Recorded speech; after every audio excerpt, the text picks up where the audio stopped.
দখল দূষণ এবং পলি জমে অস্তিত্ব সংকটে পড়েছে লক্ষ্মীপুরের ঐতিহ্যবাহী ভুলুয়া নদী। এ সময় খরস্রোতা এই নদী এখন মৃতপ্রায়। নদীতে জোয়ার ভাটা না থাকায় ব্যাহত হচ্ছে কৃষি উৎপাদন। বর্ষা মৌসুমে সৃষ্টি হচ্ছে জলাবদ্ধতা। পানি উন্নয়ন বোর্ড বলছে খননের জন্য একটি প্রকল্পের প্রস্তাব এরই মধ্যে ঊর্ধ্বতন কর্তৃপক্ষের কাছে পাঠানো হয়েছে। আতর মনিরের তথ্য ও ছবিতে প্রতিবেদন। নোয়াখালীর বেগমগঞ্জ থেকে লক্ষ্মীপুর সদর, কমলনগর ও রামগতি উপজেলার উপর দিয়ে মেঘনা নদীতে মিলিত হয়েছে ৭১ কিলোমিটার দীর্ঘ ভুলুয়া নদী। তবে অবৈধ দখল, দূষণ, পলি জমা এবং প্রভাবশালীদের বাঁধ নির্মাণের কারণে নদীটি এখন মৃতপ্রায়। কোথাও কোথাও নদীর প্রস্থ কমে দাঁড়িয়েছে মাত্র ৮৫ মিটারে। মানুষের কষ্ট ভোগ করে, কাড়ি দোনো সাইড কাড়ি দুইটা কাড়ি মানুষের স্টে সেফের ডাবল লেয়ার প্রোটেকশনই পিরিয়ডের হেভি ফ্লোর দিনগুলোতে আমাকে রাখে নিরাপদে। Stay safe. কোন জায়গা দিয়া এখানে দখল করে খাবে, কে কোন জায়গা দিয়া মানে এখানে মানে বাঁধ দিয়ে রাখবে, সেই ব্যবস্থা নিয়ে সবাই থাকে, কিন্তু এটা খনন করার কেউ কোনো ক্যাপাসিটি নাই। বন্যাটা আমাদের এখানে জায়গা জায়গা বাদ থাকার কারণে চরকাদিরা, আন্দাজচর, তোরাবগঞ্জ থেকে এখানে বিশাল এক অঞ্চলের পানিগুলো বর্ষার সময় নামতে পারে না। নদীটি ভরাট হয়ে যাওয়ায় বর্ষা মৌসুমে এলাকায় পানি নামতে পারে না। নদীর বিভিন্ন পয়েন্টে বাঁধ দিয়ে মাছ চাষ, তীর দখল করে ঘরবাড়ি নির্মাণ এবং ময়লা আবর্জনা ফেলায় পানির স্বাভাবিক প্রবাহ বন্ধ হয়ে গেছে। ফলে ইরি বোরো চাষ ব্যাহত হয়ে প্রায় ৩,০০০ হেক্টর ফসলি জমি পতিত পড়ে আছে। গাই নাই, গৃহস্থী নাই, কোনো ফসল নাই, আমরা কোনো কিছু করতে পারি না। মানুষের ফসলাতি কোনো হয় না, হানি ডুবি থাক বাইকার ডুবি থাক, হানি কাছে উঠে।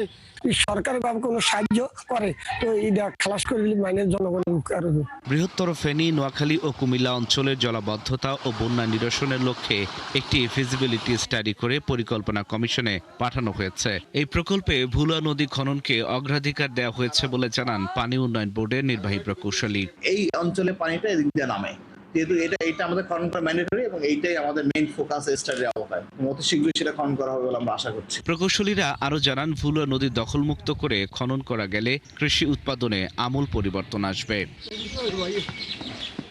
আল ইমরান, ৭১। দখল দূষণ এবং পলি জমে অস্তিত্ব সংকটে পড়েছে লক্ষ্মীপুরের ঐতিহ্যবাহী ভুলুয়া নদী। এ সময়ের খরস্রোতা এই নদী এখন মৃতপ্রায়। বিস্তারিত জানাচ্ছেন সহকর্মী আতোয়ার মনির।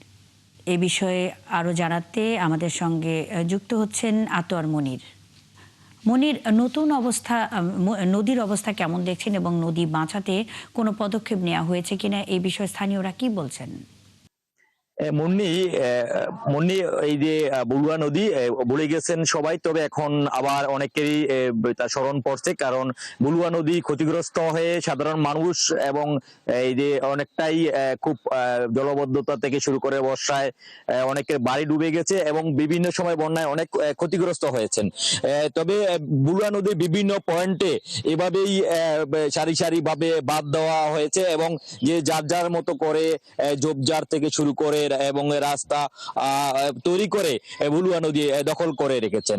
তবে এই বিষয়টি নিয়ে স্থানীয় লোকজন তাদের যে দীর্ঘদিন ধরে দাবি এই ভুলুয়া নদী খনন এবং অবৈধ দখলদারদের উচ্ছেদ এবং পানির চলাচলের যে স্বাভাবিক চলাচল নিশ্চিত করার জন্য সাধারণ মানুষের দাবি রয়েছে।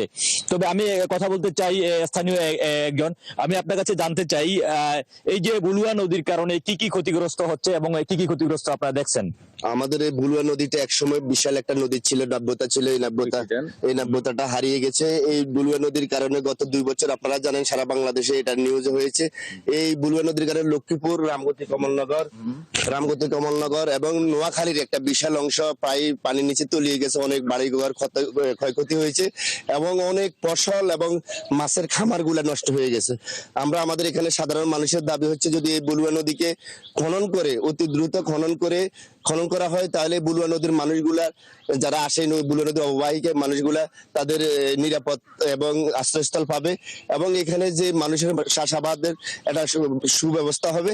আমরা আশাবাদী যে আমাদের এখানে লক্ষ্মীপুরের পানি সম্পদ মন্ত্রীও আছেন, উনি এখানে এসে পর্যবেক্ষণ করে গেছেন। আমরা চাই অতি দ্রুত এই ভুলুয়া নদীকে খনন করে এই ভুলুয়া নদীর আশপাশের মানুষকে রক্ষা করা এবং এখানে যে অবস্থা। অসংখ্য ধন্যবাদ যুক্ত এই তথ্য জানাবার জন্য। দর্শক, দখল দূষণ এবং পলি জমে অস্তিত্ব সংকটে পড়েছে লক্ষ্মীপুরের ঐতিহ্যবাহী ভুলুয়া নদী বিষয়ে আতর মনির আমাদের সঙ্গে যুক্ত ছিলেন কথা বলতে।